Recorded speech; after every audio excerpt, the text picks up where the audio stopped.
திருமகனை போரானை கற்பகத்தை பேணினால் வாராத புத்தி வரும், வித்தை வரும், புத்திர சம்பத்து வரும்,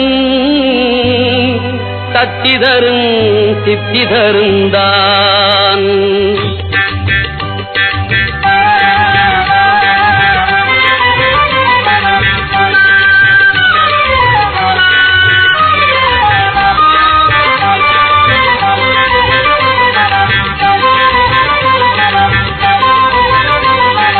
சுழி போட்டு செயலதுவும் தொடங்கே, பிள்ளையார் சுழி போட்டு செயலதுவும் தொடங்கே, அதன் துணையாலே சுகம் கூடும் தொடர்ந்து, அதன் துணையாலே சுகம் கூடும் தொடர்ந்து, பிள்ளையார் சுழி போட்டு செயலதுவும் தொடங்கே.